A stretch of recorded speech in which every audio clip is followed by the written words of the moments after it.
આજે આપણે મળી રહ્યા છે ભાવેશભાઈ ચૌધરી, જે વિદ્યાનગરમાં પણ મારી સાથે હતા. મેં એક જ હોસ્ટેલમાં રહેલા છીએ.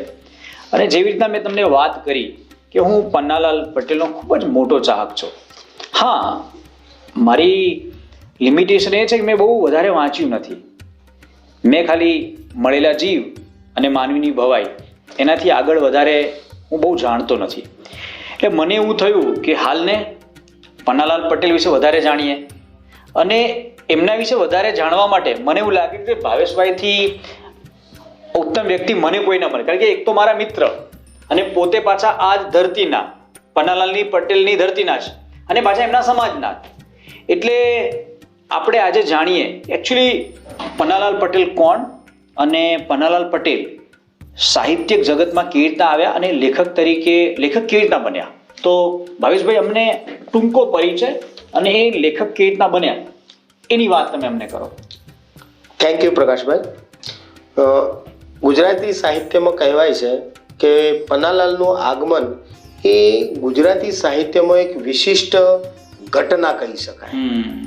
કેમ તો પન્નાલાલ મૂળ આમ 4 જ ચોપડી ભણેલા.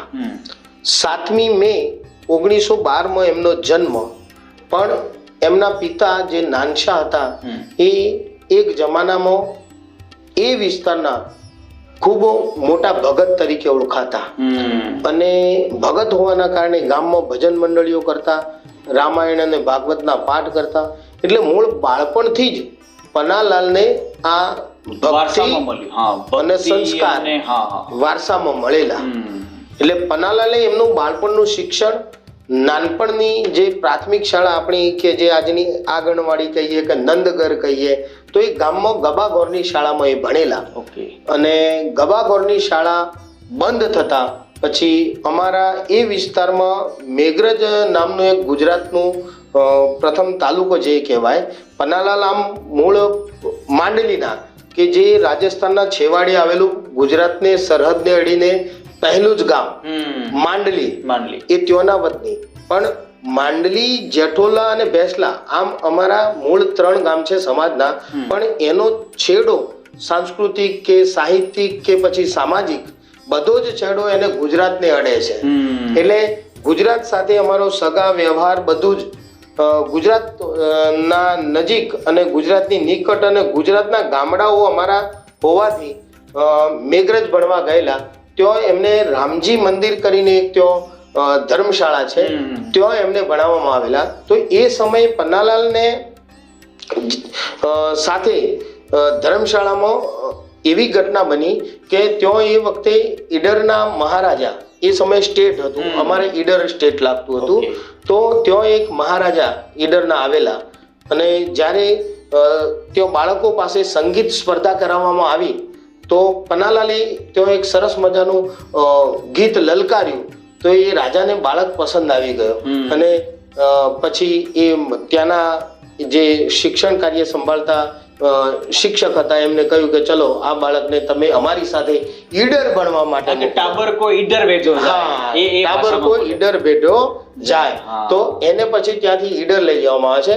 તો એ સર પ્રતાપ હાઈસ્કૂલ આજની, એ જમાનામાં જે અન્ય નામથી ઓળખાતી, એ તમને કદાચ ખ્યાલ હશે. તો અત્યારે એ શાળામાં એમને ત્યાં ભણવા લઈ જવામાં આવે છે. ત્યાં એ 4થા ધોરણ સુધીનું શિક્ષણ કાર્ય મેળવે છે. ત્યાં એમને ઉમાશંકર નામના સહાધ્યાયી મળે છે કે એ પણ એક સાહિત્યનો જીવ હશે. અને એ સમયે બંને જબરજસ્ત બાળપણના ગોઠિયા બને છે. અને 4થા ધોરણ સુધી ભણ્યા પછી ઘરની આર્થિક વિડંબના, ઘરની આર્થિક પરિસ્થિતિ ખૂબ જ કપટ હોવાના કારણે 4થું ધોરણ ભણ્યા બાદ પન્નાલાલ પાછા મૂળ પોતે પરત ગામડે માંડલીમાં પરત આવી જાય છે. કારણ કે આર્થિક સ્થિતિ એટલી સારી નહોતી કે અંગ્રેજીનું શિક્ષણ વધારે સમય સુધી લઈ શકે. એટલે ગામડે આવ્યા, ઘરે આવ્યા. એના પછી બાળપણમાં જ પિતાજીનું અવસાન થાય છે. એટલે બાળકને ભણાવવાની જવાબદારી માતાના માથે આવે છે, હીરાબાના માથે. બરાબર છે. પણ એ સહન કરી શકે એમ નહોતા. એટલે પછી એ ગામની અંદર નાનો મોટો ધંધો શરૂ કરવાનો વિચારે છે, કપડાની દુકાન શરૂ કરે છે, એમાં પણ એમને સફળતા ન મળતો એ પછી કોઈકના કહેવાથી ડુંગરપુર અને બાંસવાડા જાય છે કે જે અમારા રાજસ્થાનના નજીકના જિલ્લા છે, મોટા શહેર કહેવાય. હા, તો ત્યાં તે દારૂના ગોદામ ઉપર નોકરી કરે છે. હવે એક પટેલનો કણબીનો દીકરો દારૂના ગોદામ ઉપર નોકરી કરે તો એ આમ તો અસહ્ય હતું, પણ પેટીયું રળવા માટે, પેટની ભૂખ સંતોષવા માટે, કુટુંબનું ભરણ પોષણ કરવા માટે આ નોકરી કરવી પણ જરૂરી હતી. વર્ષ 1.5 વર્ષ એમણે ત્યાં નોકરી કરી. એ સમયે એમનામાં ઉર્મિઓ, સંવેદનાઓ તો પેલી ભજનની, લોકસંગીતની અને ભક્તિની જ હતી. એટલે એના કારણે ત્યાં બેઠા, જ્યારે પણ બેઠા હોય, ફ્રી બેઠા હોય ત્યારે મૂળ ગાય કે લલકારે જતા હોય. અને એવા સમયે મેં એમની જિંદગી સંજીવનીમાં વાંચ્યું છે એ પ્રમાણે, તો એમને સાગવાડાની શેરીએ એવું એક લોકગીત લખેલું કે સાગવાડાની શેરીએ ભેમા એકલી. આ ભેમા એકલી, સાગવાડાની શેરી, એમાં એક નાયિકા, વીરહિણી નાયિકા કે જેનો પતિ વિદેશ કમાવા ગયેલો છે. આજે પણ અમારા કલાલ સમાજમાં અને પંચાલ સમાજમાં એક સંસ્કૃતિ છે કે પતિ હંમેશા ક્યાં કમાવા જાય છે? કુવૈત અથવા તો બીજા કોઈ ગલ્ફ પ્રદેશમાં વિદેશ કમાવા જાય છે. ત્યારે એની જે પત્ની હોય છે એની શું વેદના હોય છે એ પન્નાલાલે એ સમયે રજૂ કરેલી છે કે, અને મેં મારા ફેસબુક એકાઉન્ટમાં પણ લખેલું છે કે સાગવાડાની શેરી, એ આખું ગીત મેં, લોકગીત, ગીત નથી, લોકગીત છે, મારા ફેસબુક એકાઉન્ટ ઉપર મેં શેર કરેલું છે કે જે પન્નાલાલે રચેલું છે કે સાગવાડાની શેરીએ રે બેમાં એકલી. એને આગળ પણ એટલી બધી પંક્તિઓ છે કે એમાં નાયિકાની રોમે રોમ રૂવાડા પ્રકટ થાય છે એની વેદનામાં. હા, તો ત્યાંથી એમને એ પ્રેરણા લખવાની અને ગાવાની વધારે પ્રબળ બનેલી. પછી ત્યાં પણ પગાર ટૂંકો પડતો. એ પછી જેમ સાગવાડા કે ડુંગરપુર ગયા વર્ષ 1.5 વર્ષ, એમ પાછા કોઈકની પ્રેરણાથી અમદાવાદ પહોંચી જાય છે. ઓકે. હા, તો અમદાવાદમાં ત્યાં જઈને કરવું શું? તો ત્યાં એક દળવાની ઘંટી હતી, તો એ ઘંટી ઉપર જાય છે અને લોટ દળવાની ઘંટી ઉપર નોકરી કરે છે. એના પછી એ નોકરીમાં પણ પાછો સંઘર્ષ વેઠવો પડવાના કારણે પેપર મિલમાં કામ કરે છે. પેપર મિલનું કામ થોડો સમય કરે છે, 4-6 મહિના દરેક નોકરીમાં કાઢે છે. પછી ઘરે ઘરે પેપર વાંચવાનું કામ કરે છે. પછી ક્યાંક જીબી વાળા ભટકાયા છે આજના, જે એ વખતે વીજ કંપનીના, તો એ મીટર રીડિંગ નું કામ કરે છે. બરાબર.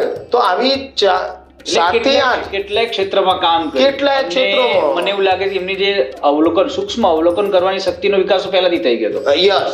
અને આ બધા અનુભવો થવાથી એમને ઘણું બધું મગજમાં સર્જન થયું. હા, મૂળ મતલબ કે કોઈ પણ હિસાબે પેટીયું રળવું, પથ્થરને લાત મારીને પણ પૈસો પેદા કરવો જ છે, જરૂરિયાત. એ એવી એક સેવના, ઝંખના હતી. સાહિત્યનો જીવ છું હું એવું પોતે માનતા નહોતા. પોતાને ખબર નહોતી કે ખબર નહોતી. હા, હું આવું કરી શકું છું. પણ એમ પેપર વેચતા અમદાવાદમાં ફરતો રખડતા એમ કહો તો એ ચાલીએ. તો ત્યાં સાહિત્ય અકાદમી પરિષદની એક સભા ભરાણેલી. કોઈક જગ્યાએ બોર્ડ જોયું અથવા તો એ સમયનો ટાઉન હોલ જોયો હશે, તો ત્યાં ઉમાશંકર જોશી એમને મળી ગયા. અને જેમના બાળપણના મિત્ર. બરાબર છે. અને ત્યાં ભેટો થાય છે. થોડું ઘણું કંઈક લખેલું હતું એ એમણે એમને આપ્યું, પણ સુંદરમને એનાથી સંતોષ પ્રગટ થયો.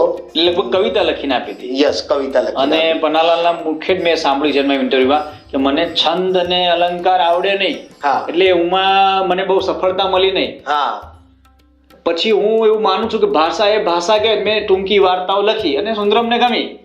હા, પછી એમણે આપ્યું, તેમ છતાં ઉમાશંકરે તો એમની પીઠ જ થપકારી. ઓકે, કે ભાઈ લખો પન્નાલાલ, લખો. બિલકુલ. અને પછી પન્નાલાલે લખવાનું શરૂ કર્યું ને સુંદરમનો પાછો સાથ મળ્યો, સુંદર સાથ મળ્યો. બરાબર છે. એટલે એમણે પહેલી જ વાર્તા લખીને સુંદરમને અર્પણ કરી. શેઠની શારદા.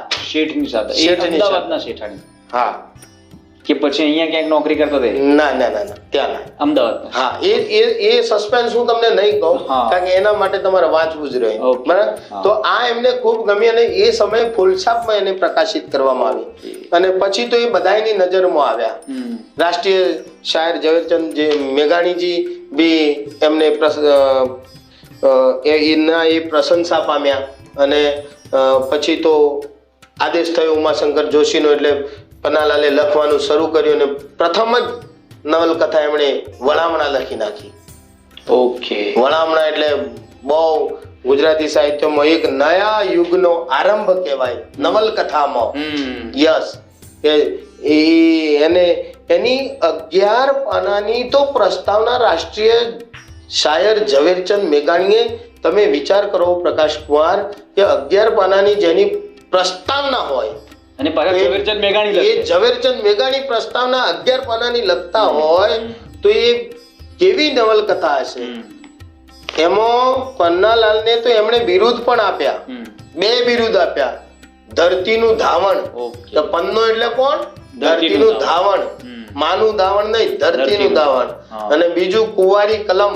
કુંવારી કલમ. હા, કે ગમે તે બાજુ વળાંક લઈ લે, મતલબ કે નિયમો નહીં, એને નિયમો ના નડે, કોઈ વ્યાખ્યામાં બાંધી ના શકો કે પન્નાલાલ એટલે નવલકથાકાર, પન્નાલાલ એટલે વાર્તાકાર, પન્નાલાલ એટલે કવિ, કે પન્નાલાલ એટલે વિવેચક કે મીમાંસક, એવી વાચકને ગમે એવું લખી શકે. યસ, મતલબ કે છેક સુધી પ્રસ્તાવનાથી લઈને એનો રોચક રહસ્યપ્રદ અંત ના આવે અને નવીન કોઈ બોધપાઠ ન મળે ત્યાં સુધી કોઈ સાહિત્ય પકડી રાખતું હોય તો એ માત્ર ને માત્ર પન્નાલાલ પટેલનું છે. તો ભાવેશભાઈ, કવિ એમના વિશે એક વાત કરી દઉં પન્નાલાલની, તો કવિ નિરંજન ભગત તો એવું કહેતા કે પન્નાલાલને તો ભારત દેશમાં જ્ઞાનપીઠ મળ્યો, બાકી જો પન્નાલાલ યુરોપમાં જન્મ્યા હોત તો એમનો હાથી ઉપર વરઘોડો કાઢી અને એમને નોબેલ પુરસ્કાર આપત. બહુ મોટી. શું આપત? નોબેલ પુરસ્કાર આપત. આવી વાત કરતા. અદ્ભુત છે, અદ્ભુત છે. અને તમારી ધરતીનું નામ રોશન કર્યું. જન્મા બબે વાત મન કો માણી લેજો રેલો. જન્મા બબે વાત